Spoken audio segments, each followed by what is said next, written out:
د افغانستان د ملي امنیت پخوانی سلاکار وایي د بایدن لخوا د پوځیانو ویستلو پریکړه د افغانستان لپاره د اوج نقطه وه.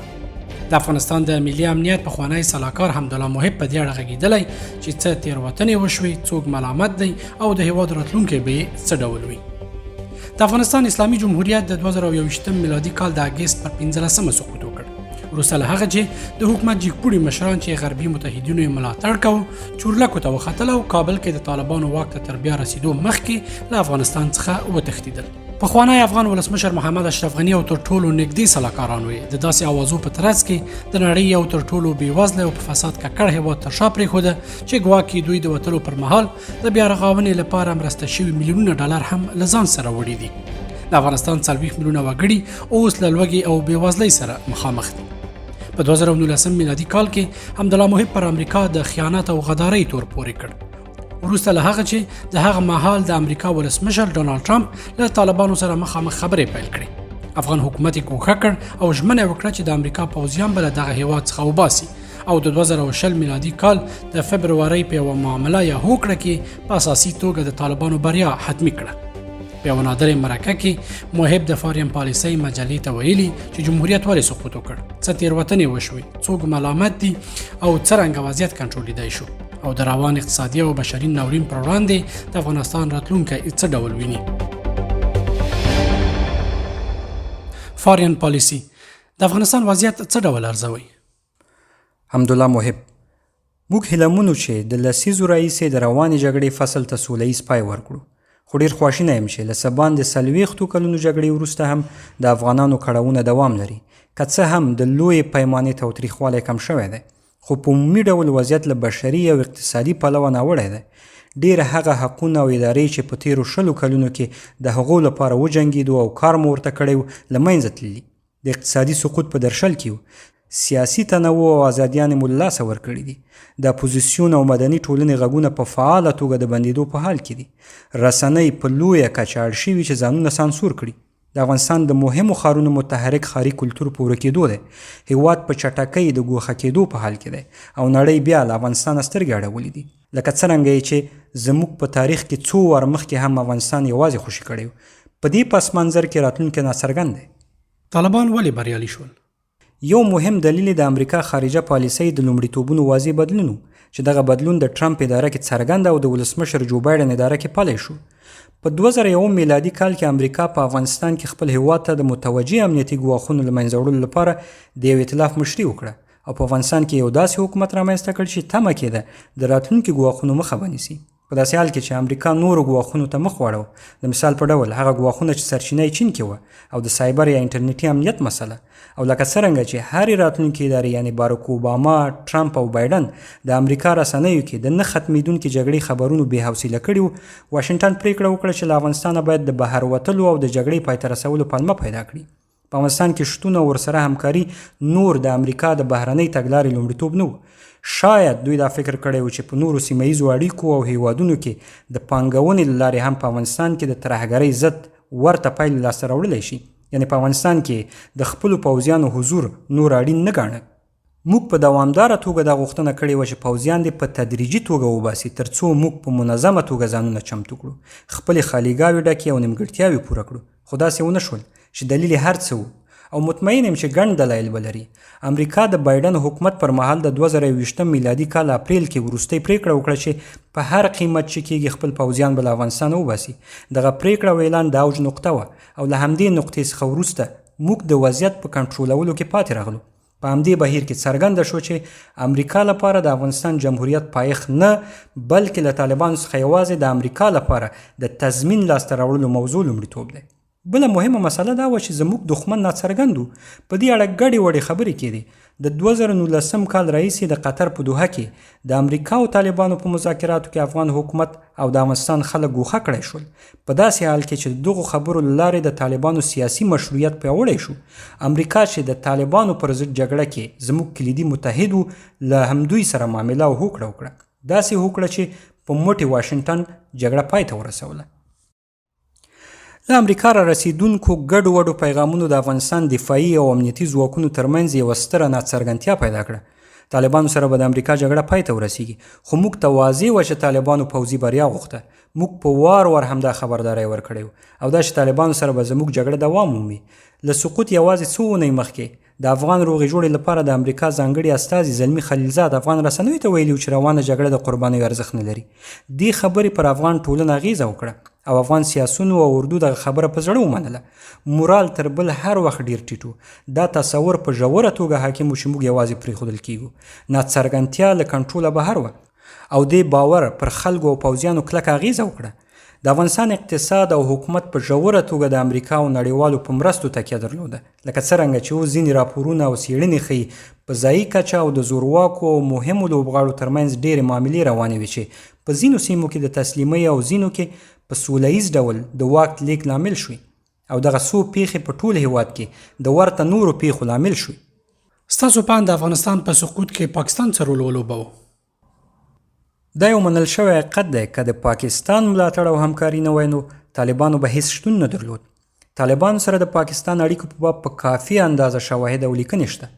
پاکستان د طالبانو لپاره یو داسې کوربه و چې دوی سره همکاري درلوده او دوی ته فرصت ورکړی و چې په آزاده توګه هلته فعالیت وکړي، ځانونه منظم کړي، نور ملاتړ لاسته راوړي، جنګیالي پیدا کړي، وی روزي، له هغه ځایه خپل غږ پورته کړي، مالي مرستې لاسته راوړي، سوداګري او تجارت وکړي، وسلې وپیري، د خپلو زخمیانو درملنه وکړي، هلته خپلې کورنۍ وساتي، د اوسېدو قانوني حق او د سفر لپاره رسمي اسناد لاسته راوړي. له سقوط راهیسې د دغو اړیکو ژورتیا لا نوره څرګنده شوې ده.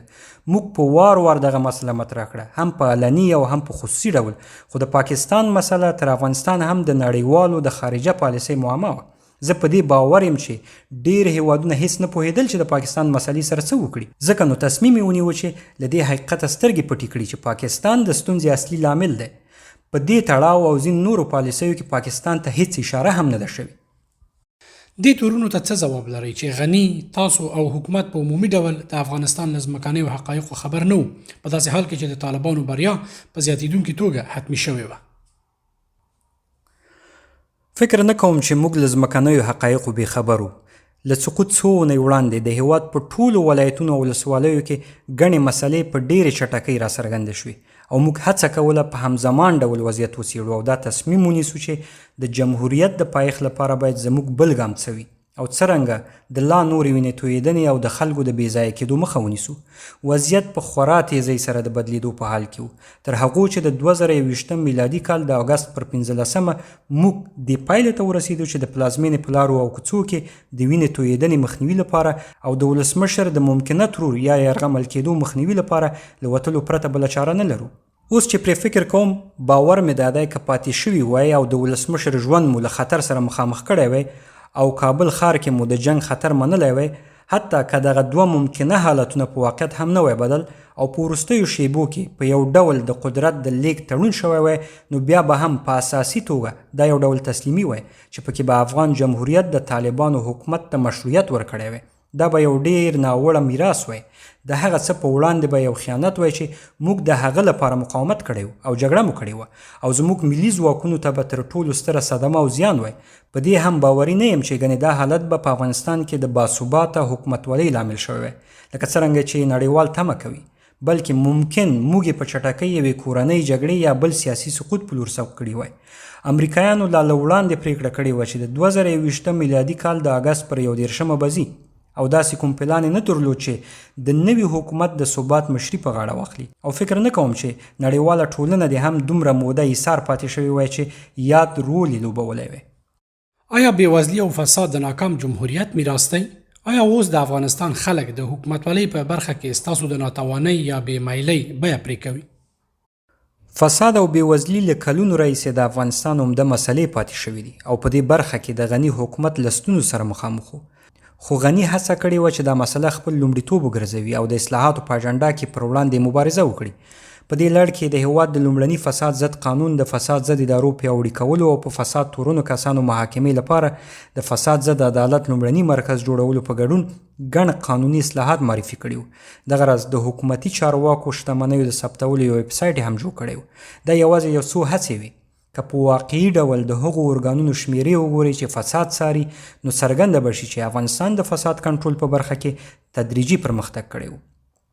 د فساد مسله ګڼ دلایل لري، خو په دې باور یم چې ریښې په کلکه په 2001 کال کې دي، هغه مهال چې نړیوالې ټولنې پرته له څارنې له حده ډېرې پیسې دغه هېواد ته راوړلې، پرته له دې چې له رسمي ادرسونو یې ولګوي او بیا یې پر همدغو پیسو سیاسي ملاتړ او متحدین پیدا کړل تر څو د خپلې خوښې سیاسي پایلې لاسته راوړي چې د مجازاتو وړ کړنو باندې پرده واچوي. ټیک هماغه ډول مفسد کړی چې 10 کاله وروسته اوس نړیواله ټولنه پرې افغانان ګرم بولي. دا د مسلې اصلي دلیل و. له همدې امله زموږ ادارې کمزوري شوې، مشرانو مو تمه پیدا کړه او پر همدغو پیسو یې تکیه درلوده او مسله خورا ژوره شوه. دا مسله په دومره اسانۍ حلیدونکې نه ده او په پای کې یوازې خواريکخ او عادي افغانان دي چې بیه یې پرې کوي. اصلي مسله یوازې په ټولنه کې د فساد زغم نه دی، بلکې د فساد تمه هم ده. په حکومت کې د دندې پر مهال ګڼو داسې حالتونو سره مخامخ شوم چې پکې په څرګند ډول راڅخه تمه کېده چې شته مالي سرچینو او مرستو کې نورو ته برخه ورکړم او چې ګنې د سیاسي ګټو لپاره به نورو ته څوکۍ ورکوم. دوی داسې باور درلود چې د پیسو او څوکیو په تړاو زه حتما خپله برخه په نظر کې نیسم. نو دوی ولې عین کار ونه کړي؟ څو وارې شاهد وم چې ځینو اشخاصو د خلکو پر وړاندې د فساد پر ضد خبرې کولې، خو چې فرصت به یې وموند نو هماغه کارونه او فساد یې ترسره کاوه چې د خلکو پر وړاندې غندلی و. پر تا او غني تور لګول شوی چې په لویه پیمانه پیسې مو پټې کړي دي. آیا دا واقعیت دی؟ نه، دا واقعیت نه دی. د فساد تورونه په کلکه ردوم. ما په رښتینولۍ او ایماندارۍ سره د خپل وطن خدمت کړی دی.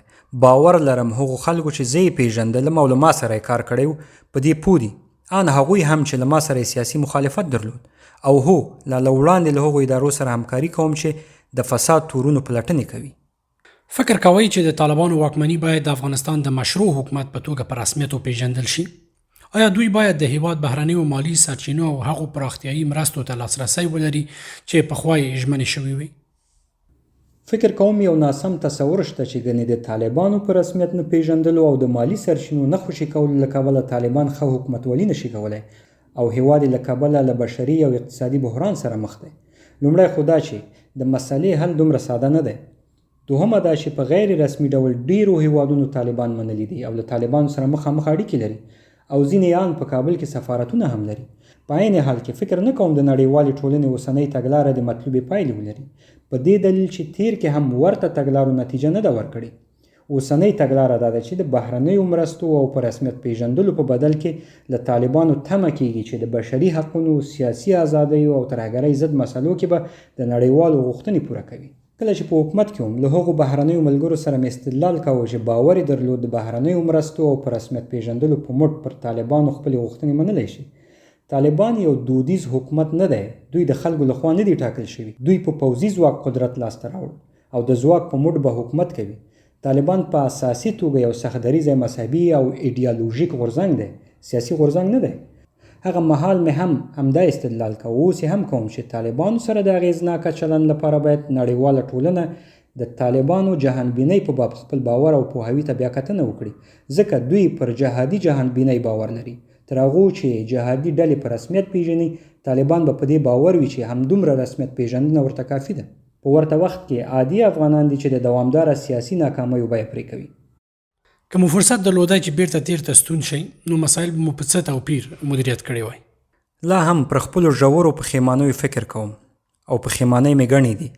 لومړی په 2013 میلادي کال کې د ملي امنیت سلاکار په توګه د دندې په لومړۍ میاشت کې د ملي امنیت لپاره زما تر ټولو مهم لومړیتوب د یو سیاسي اجماع لاسته راوړل و. په دې باور وم چې سیاسي پیوستون د امنیتي ځواکونو متحد ساتلو لپاره اړین دی. موږ هڅه کړې وه چې د بېلابېلو سیمو څخه بېلابېلو مشرانو او استازو ته په حکومت کې ځای ورکړو، له دوی سره له نږدې کار وکړو او په درناوي د هغو خلکو غږ واورو چې له حکومته بهر پاتې شوي وو. د 2019 میلادي کال د ولسمشریزو ټاکنو پر مهال د دغه هدف لاسته راوړل خورا ګران شو. دغو ټاکنو یو وار بیا د سیاسي پیوستون په برخه کې زموږ ټولې هڅې په بشپړ ډول له منځه یوړې. په دې باور یم چې د سیاسي رقابتونو او د قدرت سرچینو لاسته راوړلو سیالیو له امله ملي یووالي کې پاتې راغلو او همدا مو د ناکامۍ یو عمده دلیل و. دوهم په دې باور یم چې ځینو امنیتي مسلو کې باید ما خپل د نظر اختلاف په لا جدي توګه څرګند کړی وی. د 2020 میلادي کال پای او په 2021 کال کې ما د امنیتي سکتور د مدیریت په برخه کې د هغه مهال مرستیال ولسمشر امرالله صالح سره د نظر اختلاف پیدا کړ. هغه تحلیلونه او معلومات چې ده به په مستقیم ډول غني سره شریکول، د ملي امنیت شورا دفتر له هغو معلوماتو سره یې توپیر درلود چې موږ د امنیتي وزارتونو څخه لاسته راوړل، او هم له هغو تحلیلونو سره توپیر درلود چې د ملي امنیت شورا دفتر کې زما همکارانو ترسره کړي وو. ولسمشر په سخت حالت کې و، ځکه دوه متفاوته تحلیلونه یې لاسته راوړل. د مسلې حل لپاره غني پریکړه وکړه چې په خپله به د امنیتي غونډو مشري کوي، چې پکې د امنیت چارو اړوندو وزیرانو، مرستیال ولسمشر، ما او نورو ګډون درلود. تمه دا وه چې دا تګلاره به مطلوبې پایلې ولري او د قاطع او جدي عمل او منسجمو پریکړو لامل بشي. خو اوس په دې باور یم چې یا د تګلارې مسله لا کړکېچنه کړه. دریم، دا مو تېروتنه وه چې د خطر زنګ ته متوجه نه شو، او د خطر زنګ د بایډن له لوري له شرط پرته او په هر قیمت چې کېږي د خپلو پوځیانو ویستلو پریکړه وه. باید متوجه وای چې د دې پریکړې له امله به هغه سیستمونه له لاسه ورکړو چې زموږ اردو یې فعاله ساتلې وه او زموږ جمهوریت او اقتصاد ته یې اړینې سرچینې برابرولې، او دغه راز ټول هغه څه چې په تېرو 20 کلونو کې موږ پرې پانګونه کړې وه او قربانۍ مو ورکړې وي، باید واضح کړم چې بې خبره نه وو او نه مو هم پر دې حقیقت سترګې پټې کړې وې چې نړیواله ټولنه او امریکایان له افغانستانه وځي. خو هغه څه چې موږ یې وړاندوینه نه وه کړې، د پوځیانو بشپړ بې قید او شرطه او په هر ممکنه قیمت او د یو انتقالي پلان بهیر پرته د دوی وتلو. ان د بایډن ولسمشرۍ په لومړۍ اونۍ کې ما د امریکا په ادارو کې له خپلو همکارانو سره خبرې وکړې. په خبرو کې دوی ماته ډاډ راکړ چې د بایډن اداره به د دوحې تړون او پکې راغلو شرایطو ته بیا کتنه کوي، او دا چې طالبان به د افغانانو پر وړاندې د تاوتریخوالي کمولو او په دوحه کې د افغانستان له پلاوي سره د جدي خبرو په ګډون خپلو ژمنو پوره کولو ته اړ ایستل کیږي. د 2021 میلادي کال تر اپریله موږ ته په دوامداره توګه دغه ډاډ راکړل شوی و. موږ باور درلود چې بایډن به ټولې خکې له غاړې راوغواړي او د دوی نظرونو ته به درناوی کوي. په سیاسي اداره کې شامل د افغانستان د څېړنې ډلې سپارښتنو هم د همدې باور ښکارندویي کوله چې باید طالبانو سره مذاکراتو کې یوه مشروطه تګلاره خپله کړو، او موږ هم په همدې باور وو. ما پر خپلې ملګرتیا باور درلود. په بشپړ ډول باوري یم چې که بدیله لاره مو انتخاب کړې وای نو پر افغان حکومت به ډېرې نیوکې شوې وای. خو بیا مې هم د یو شمېر خلکو پر دې استدلال فکر وکړ چې شاید که د امریکایانو غوښتنو ته مو غاړه ایښې وای او داسې یو حکومت مو منلی وای چې طالبان پکې مسلط وای او جمهوریت لا هم دوام درلودی، نو ممکن افغانانو لپاره تر اوسني حالته غوره پایلې لرلی. زما اشاره په تیرو 2 کلونو کې د حکومت پر وړاندې هغو فرصتونو ته ده چې د امریکایانو او طالبانو ترمنځ مذاکراتو پر مهال امریکایانو هڅې کولې یو انتقالي حکومت ته لاره هواره کړي. ممکن ځینې دیموکراتیکي او امنیتي ادارې موږ ژغورلې وای، خو زه په دې باور نه یم. زما په فکر دغه راز هوکړه به د سیاسي بې اتفاقۍ، ویرې او بې باورۍ لامل شوی وای او ممکن ډیر ژر پر یوې کورنۍ جګړې بدل شوی وای. اوس مو پلان څه دی؟ آیا غواړئ په افغانستان کې بیا یو سیاسي یا کوم بل موقف ته ستانه شئ؟ زه لا هم نه یوازې د جمهوریت پر لمنځه تللو بلکې د خپل هدف، خپل بیرغ او خپل هیواد په لمنځه تللو فکر کوم. دا زما د ژوند تر ټولو ستره غمیزه ده. زه په ژوره توګه ځان مسؤل بولم او لا هم وخت اړتیا لرم چې له دغه ذهني حالته راووځم. مخکې له دې چې د خپل راتلونکي په باب پریکړه وکړم، د اوس لپاره مې پام د خپلې کورنۍ پر ثبات او د دوی پر اړتیاو، پر تفکر، زده کړې او مخکې تللو راټول دی. زما هدف دا دی چې د افغانانو او افغانستان خدمت ته دوام ورکړم او په یو سالم ډول فعالیت وکړم. که څه هم سیاسي فعالیت نه غواړم، ان هغه مهال د افغانستان په اړه فعال وم چې بریټانیا کې مې زده کړې کولې. راتلونکي کې به هم د خپل هیواد لپاره فعالیت کوم او واضح ده چې یو ورځ به بیا افغانستان ته ستنېږم. افغانستان زما وطن دی او تل به د افغانستان بچی یم. فکر کوئ چې د ملي امنیت سلاکار دندې لپاره مناسب شخص وي؟ فکر کوم د ملي امنیت سلاکار رول په اړه یو ناسم تصور شته چې ګنې دا شخص باید پوځي او د جګړې د ډګر تجربه ولري او ګواکې د ملي امنیت سلاکار جګړه پر مخ وړي. که له امریکا نیولې تر بریټانیې او نورو هیوادونو د ملي امنیت سلاکارانو مشخصاتو او رول ته وګورئ، نو وبمومئ چې دا تصور ناسم دی. د ملي امنیت سلاکار موقف په اساسي ډول یو سیاسي رول دی چې عمده مسؤلیت د هیواد ملي امنیت ګټو خوندي کولو لپاره د کورني او نړیوالو سیاسي اړیکو پیاوړي کول او په دې تړاو سلا مشورې ورکول دي. افغانستان کې هم د ملي امنیت سلاکار رول همدا دی. زما د دندې پر مهال د ملي امنیت شورا دفتر یو مهم رول دا و چې د افغانستان ملي دفاعي او امنیتي ځواکونو ترمنځ همغږي زیاته شي، د امنیتي سکتور مشري او قومنده ښه شي او دغه راز د یاد سکتور بودیجوي او تخنیکي سرچینو ښه مدیریت وشي ترڅو خدمتونه په غوره ډول وړاندې کړي او د ناوړه ګټه اخیستنې او فساد مخه ونیول شي. موږ په ملي امنیت شورا کې داسې څانګې درلودې چې یوازینی هدف یې په یادو پوځي برخو کې د تحلیلونو او د پالیسۍ په تړاو سپارښتنو تولیدول و. دغو څانګو کې خورا با استعداده افغان ښځو او سړو کار کوو چې کلونه پوځي تجربې درلودې. ما د دې کار لپاره په افغانستان کې تر ټولو ښه ټیم جوړ کړی و. زه پر ټولو هغو اشخاصو ویاړ کوم چې له ما سره یو ځای کار کوو. کله چې ولسمشر غني راڅخه وغوښتل چې دغه دنده پر مخ یوسم، نو تر دې وړاندې مې په امریکا کې د سفیر دندې په ګډون په حکومت کې تر 4 کلونو په مختلفو موقفونو کې کار کړی و. په دې باور یم چې په واشنګټن کې زما تجربه او زما او د ولسمشر ترمنځ باور د دې پریکړې دلایل و. ما دغه موقف په خاکسارۍ او جدیت ومانه او د دندې پر مهال مې خپل کار ته بشپړ لومړیتوب او توجه کړې وه او پر هغه ټیم ویاړ کوم چې له ما سره کار وکړه او ما ترې ډېر څه زده کړل. د جمهوریت په وروستیو کلونو کې ټولې ملکي او پوځي ګمارنې تا ولسمشر غني کولې. پر تا تور دی چې په دې کار کې دی له قومي تعصبه کار اخیستی و، خو په پای کې ان د ولسمشر شخصي امنیتي کسان یا د هغه باوري کسان هم له هغه سره ونه دریدل. دغه باور ولې په بشپړ او پرېکنده ډول له منځه ولاړ؟ زما په اند دا یو ناسم تور دی. زما د کار له پیله د 3 کاله وړاندې مودې پریکړو په اړه څه نشم ویلی، خو د ملي امنیت سلاکار په صفت زما د دندې موده کې ما هڅه کړې وه چې امنیتي سکتور کې انډول راولم او دا د سیاسي پیوستون لپاره زما لومړیتوب و چې زما په باور د امنیتي ځواکونو د یووالي لپاره مهم و. د هغو ګمارونو په اړه څه نشم ویلی چې زه پکې ښکیل نه وم، خو کله چې د ګمارونو په اړه له ما نظر غوښتل شوی نو ما له امنیتي مشرتابه سره مشوره کړې او هغو اشخاصو ته مې لومړیتوب ورکړی و چې د دندو وړتیا یې لرله. کله به مې د ګمارونو په اړه د نظر اختلاف درلود او واضح ده چې ډېر ځله داسې شوي وو، نو ما خپل نظر څرګند کړی و او د مخالفت دلایل مې هم وړاندې کړي وو. خو د بشري منابعو په برخه کې موجودي ستونزه درلوده. د ځینو دندو لپاره هغو کسانو چې مناسب عمر او تجربه یې لرله یا یې د پخواني کمونیست رژیم ذهنیت درلود یا د پخواني مجاهدینو ذهنیت چې په تیرو 20 کلونو کې د افغانستان ملي دفاعي او امنیتي ځواکونو ترمنځ جوړ شوي کلتور سره بشپړ توپیر درلود. ډیرو د کمونیست ذهنیت لرونکو اشخاصو د نوي اردو لپاره د اړتیا وړ استعدادونه نه درلودل او د پخوانیو مجاهدینو ذهنیت لرونکو ترمنځ اکثرو د اردو په پرتله اشخاصو ته ډیر ژمن او وفادار وو. موږ د نوي نسل مشرانو ته مخه واړوله چې د امریکا او ناټو ځواکونو لوري روزل شوي وو، خو دا ډیر کله د پخوانیو مشرانو چې د یو متفاوت نسل او ذهنیت لرونکي وو د خوابدۍ لامل کېده. زه په دې باور یم چې په ټوله کې د سقوط او د مورال له لاسه ورکولو مسله یوازې مشخصو ګمارنو او کورنیو پیچلتیاو ته نشو محدودولی. باید نړیوال سیاستونه او په دغو سیاستونو کې د افغانستان رول هم په نظر کې ونیسو. په افغانستان کې د نړیوالو جګړیز ماموریت د 2014 میلادي کال د دسمبر پر 21 پای ته رسیدلی و. تاسو پاتې موده کې کافي وخت درلوده چې امنیتي سکتور پیاوړی کړئ.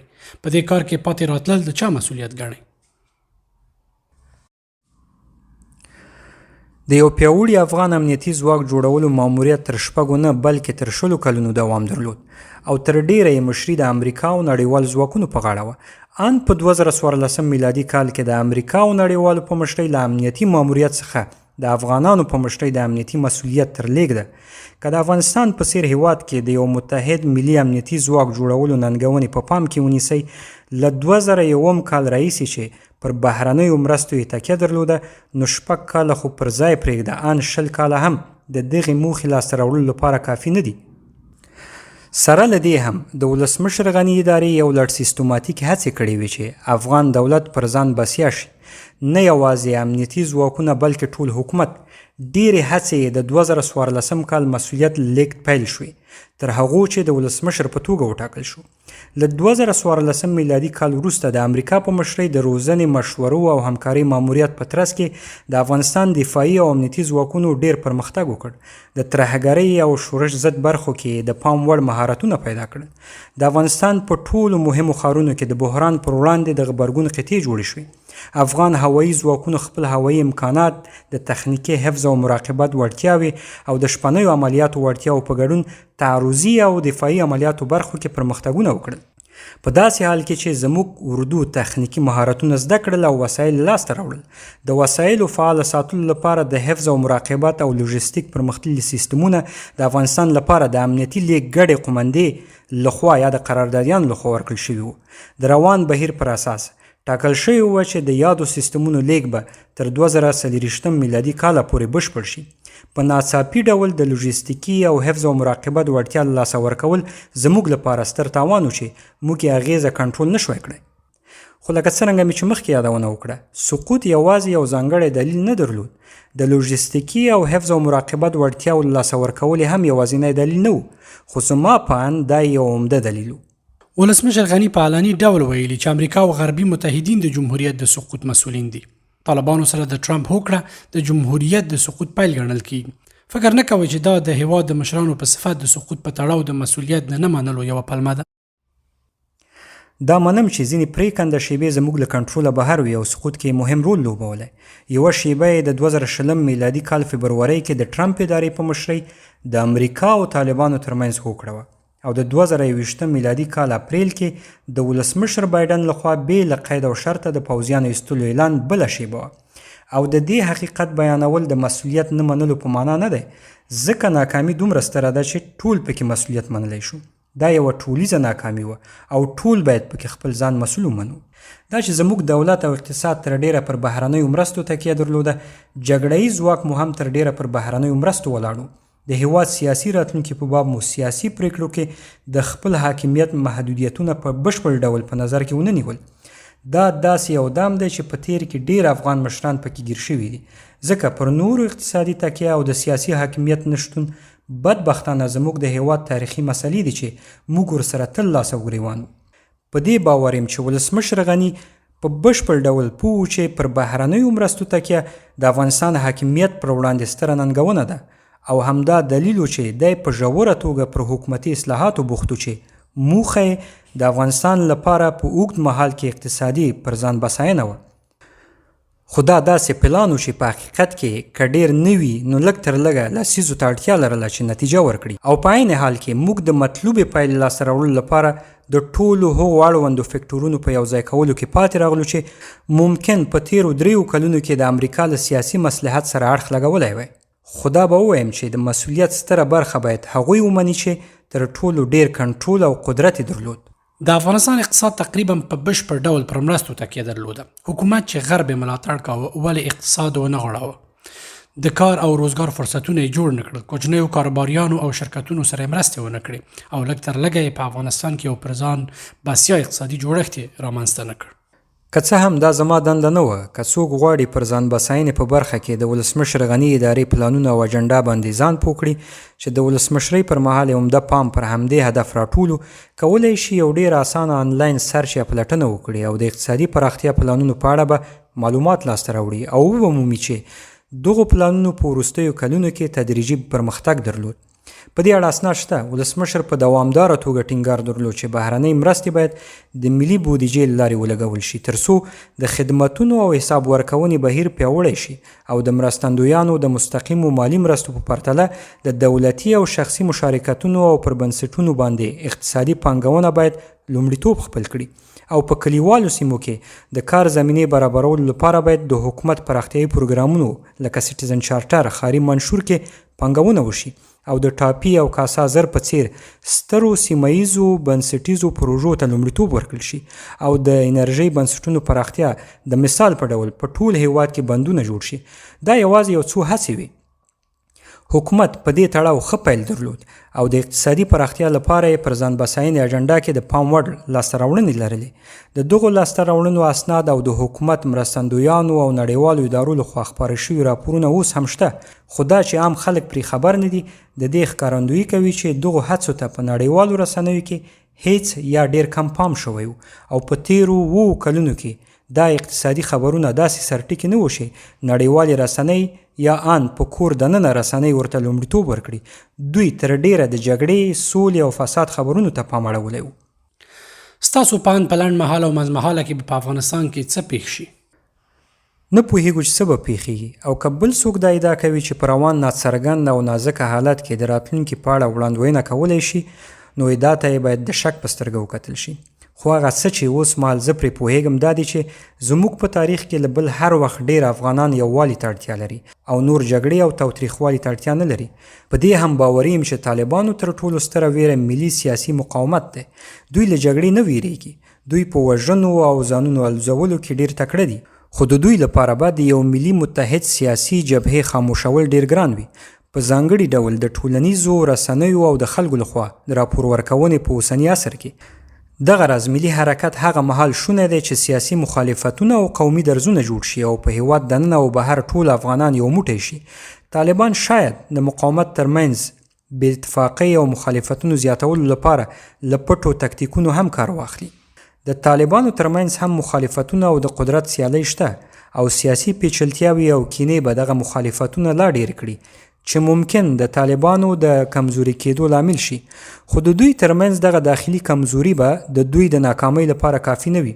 یو مناسب بدیل ته اړتیا شته او زما پان دا بدیل یو متحده ملي سیاسي جبهه ده. خو موږ افغانان دغه راز جبهې جوړولو څخه ډېر لرې یو. لکه څرنګه مې چې مخکې یادونه وکړه، دا مې یوه پښیماني ده چې د حکومت پر مهال مې د سیاسي پیوستون او یووالي لپاره ډېر کار ونه شو کړی او اوس د دې موخې لاسته راوړل راته ګران ښکاري.